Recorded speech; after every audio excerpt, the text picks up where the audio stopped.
Bonjour à tous. Dans cette nouvelle vidéo, nous allons à travers la représentation graphique d'une fonction étudier l'appartenance ou non d'un point à une courbe.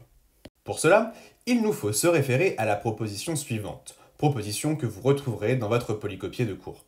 Soit f, une fonction définie sur son ensemble de définitions df. On note c, la courbe d'équation y égale f de x dans le plan repéré, et m de coordonnées AB, un point du plan. Alors, le point M appartient à la courbe C si et seulement si f de A égale B, comme vous pouvez le voir sur le graphique juste à côté.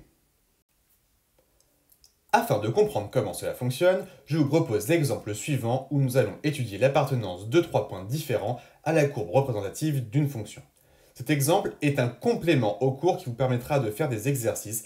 Il n'est pas présent dans votre polycopier. On considère ici la fonction f de x égale x au carré moins x, dont vous retrouverez la courbe représentative ci-dessous. Nous voulons savoir si les points A, B et C appartiennent ou non à cette courbe. Intéressons-nous à notre premier point, le point A de coordonnées 1, 0. Plaçons-le dans le repère. Il paraît alors assez clair que le point A est sur la courbe. Or, comme je vous le répète souvent en classe, le « ça se voit » n'est pas une preuve. Un calcul, en revanche, en est un. Mettons un court instant de côté notre courbe et montrons par le calcul que A appartient bien à la courbe C. Afin de montrer l'appartenance du point A à la courbe C, nous devons vérifier que f de 1 est égal à 0. Calculons. F de 1 est égal à 1 au carré moins 1 qui est égal à 1 moins 1 et qui est égal à 0. Donc, le point A de coordonnées 1, 0 appartient à la courbe C et notre observation graphique est ainsi validée. Étudions maintenant l'appartenance de notre second point à la courbe, le point B de coordonnées moins 1, moins 2.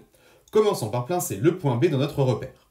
Il paraît ici clair que le point B n'appartient pas à la courbe, mais comme une observation ne constitue pas une preuve, montrons-le par le calcul. Mettons un court instant de côté notre courbe afin de montrer que le point B n'appartient pas à la courbe C. Pour cela, nous devons vérifier que f de moins 1 est égal à moins 2. Calculons. F de moins 1 est égal à moins 1 au carré moins moins 1 qui est égal à 1 plus 1 qui est égal à 2. Donc, comme f de moins 1 est différent de moins 2, le point B de coordonnées moins 1, moins 2 n'appartient pas à la courbe et l'observation que nous avions faite sur le graphique est vérifiée. Finissons-en maintenant avec l'appartenance à la courbe du point C de coordonnées 0,5, moins 0,25. Plaçons-le sur le graphique comme ceci.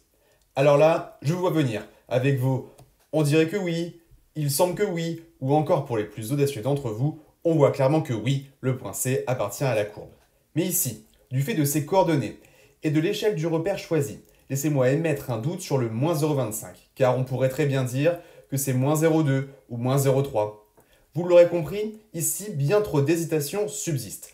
Et pour en avoir le cœur net, il faut vérifier par le calcul que f de 0,5 est égal à moins 0,25. Calculons.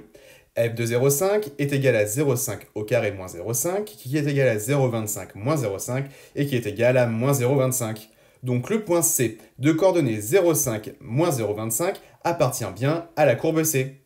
Voilà, nous venons de voir l'essentiel autour de l'appartenance d'un point à une courbe avec une morale.